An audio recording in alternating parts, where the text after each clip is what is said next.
Hey guys, it's Shelly. This is actually my second recording here because I just finished up the other one and the amount of uhs in my speech was appalling.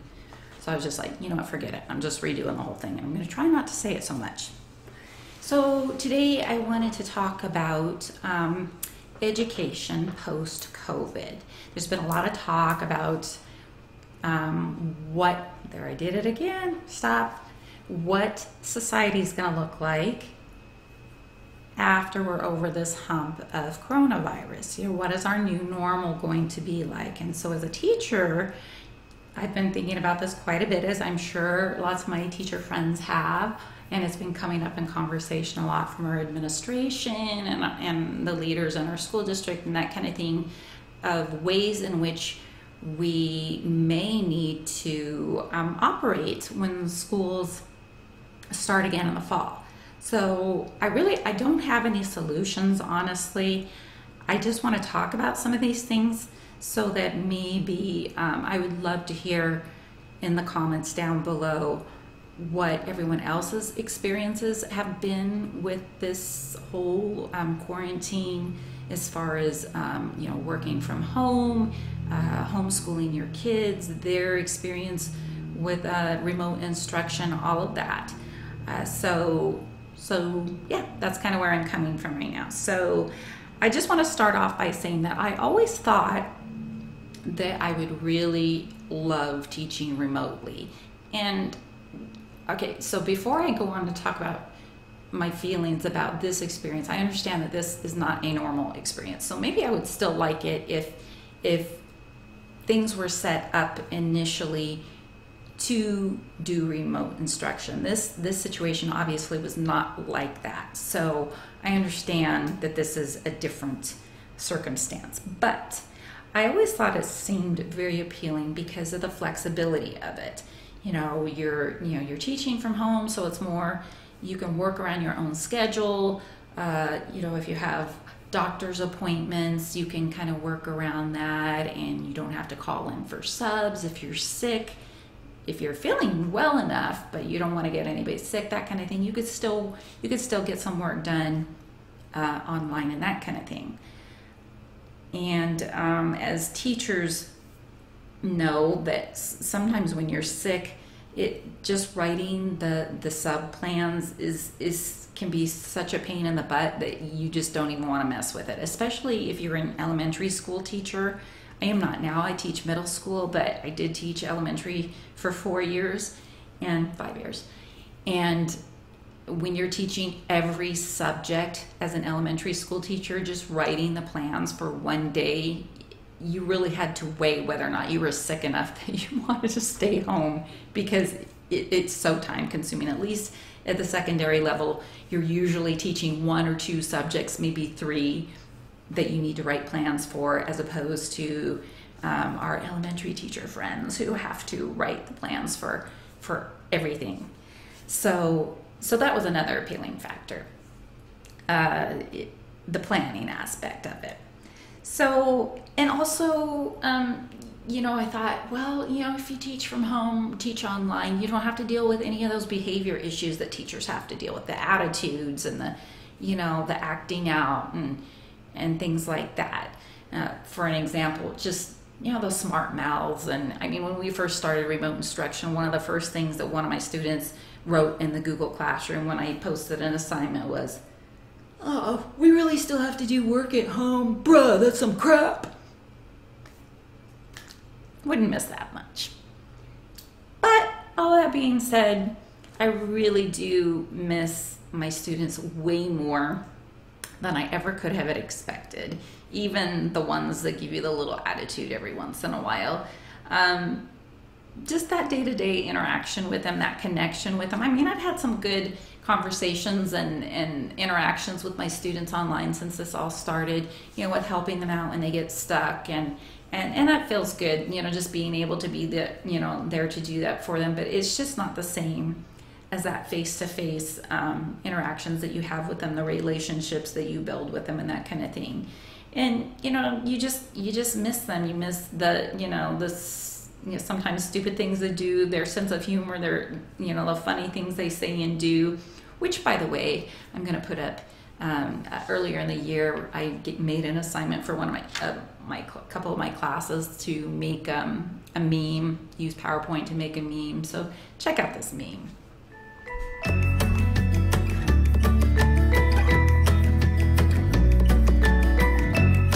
So I really do enjoy the sense of humor that you get from these kids. Sometimes they are such a crack up. So I miss that a lot. I miss my coworkers, obviously, like many people, I'm sure, who are not teachers, who are working from home, and you miss your coworkers. You miss that sense of community and seeing those people every day. We have our Google meetings once a week, but obviously it's still not the same, as seeing those people every day. I know that it has been a big challenge for parents and for teachers, catching up with students, holding them accountable, trying to get them to do their work. That has been an issue that I've been hearing. And it's not ideal because not everyone has the same access. Not everyone has, a device that they can use to do their schoolwork. I know in some families, if they have a device at all that they can use, that's great, but then they're having to share it with siblings and things like that. So these are all things that can interfere with, kids' education that we were not prepared to deal with, when this all came down. So, so there's been a lot of talk about, what things are going to look like post-COVID. And so I wanted to talk about education. So some of the things that I've been hearing about, some solutions that if we are still needing to social distance to avoid that second wave that we hear could be possible in the fall, is like staggered schedules where, maybe half of the students come into the school for part of the day and then they will leave and then the other half will come in and, for that part of the day. And then I've also been hearing like blended learning, it's kind of the same thing with the staggering where you're going to get part face-to-face and then, other times it will be remote instruction.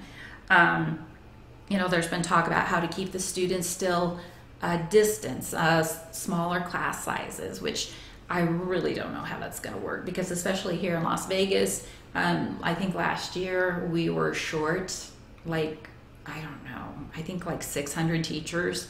So, and we never have enough subs. And so how are we going to make class sizes smaller when we don't have enough teachers? I've also heard the idea of having them eat lunch in classrooms instead of the cafeteria.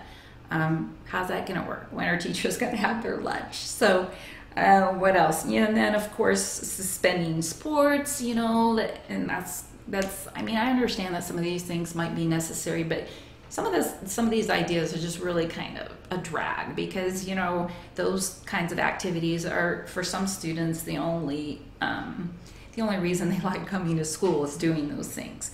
But I understand. I would not want to be in the position to make these decisions because there's no easy answers here.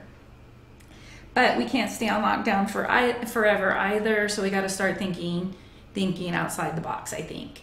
So what I would love is, if you're a teacher, if you're a parent, if you're a teacher who is a parent, I would really love to hear your experiences and your suggestions and ideas and everything down in the comments because,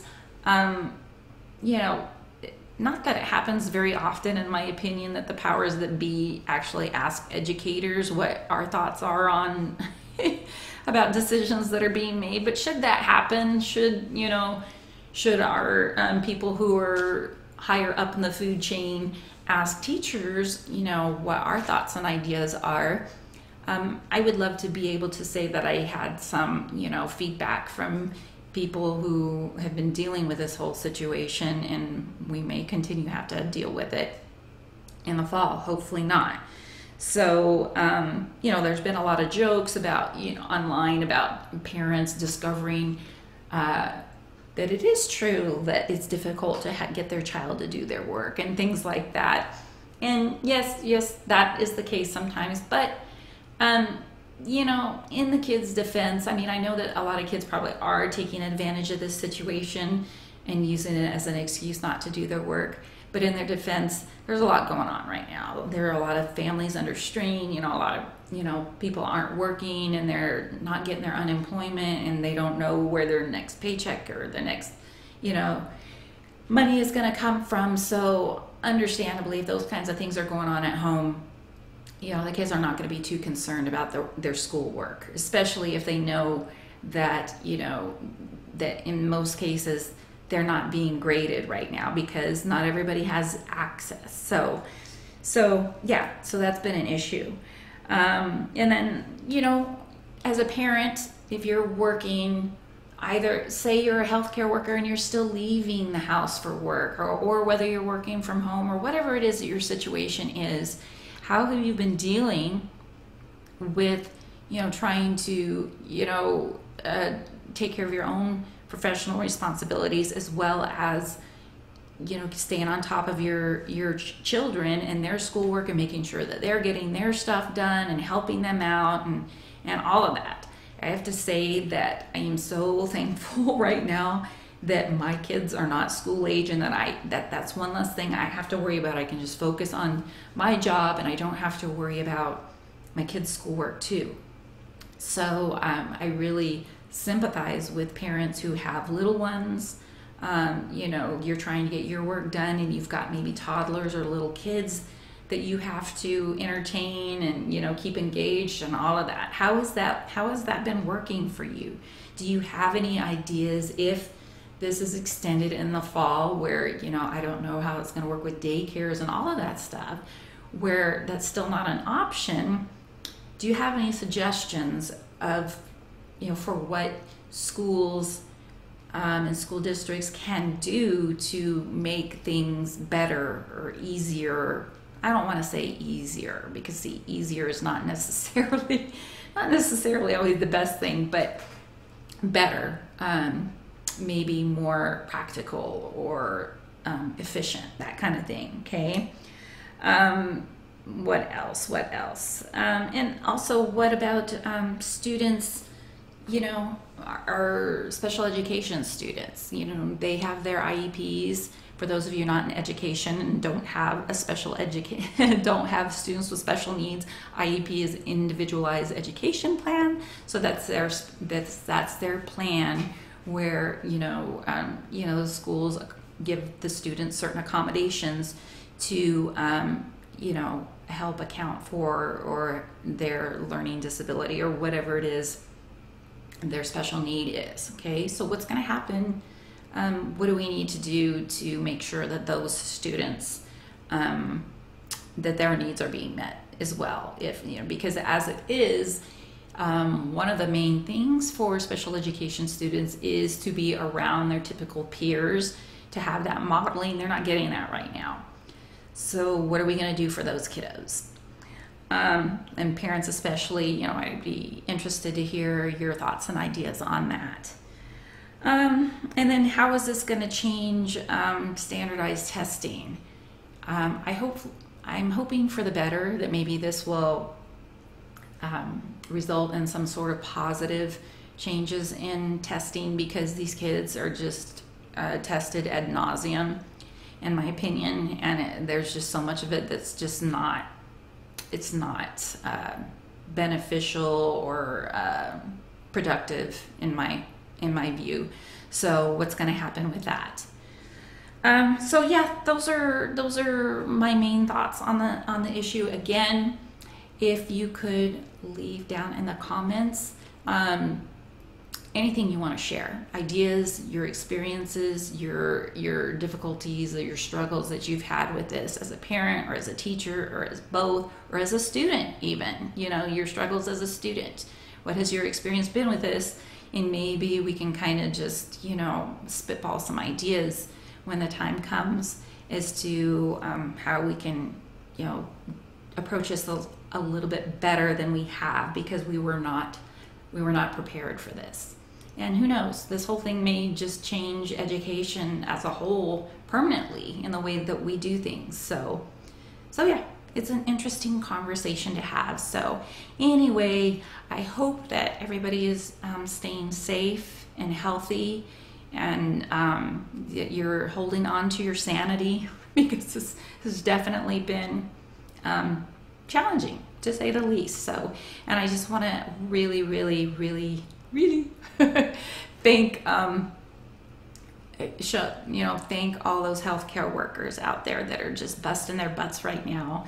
And I know a lot of us are complaining about being stuck at home and being bored and antsy and all of that stuff. And I'm sure that, those in the healthcare industry are probably like, ugh, wah. I wouldn't love to just be able to stay home and safe with my family, and not have to, worry about whether or not I'm going to, stay healthy day in and day out. So again, I just, we all really do, I'm going to get emotional. We really do appreciate what you're doing. So stay safe, be well, and I'll talk to you guys next time. Bye.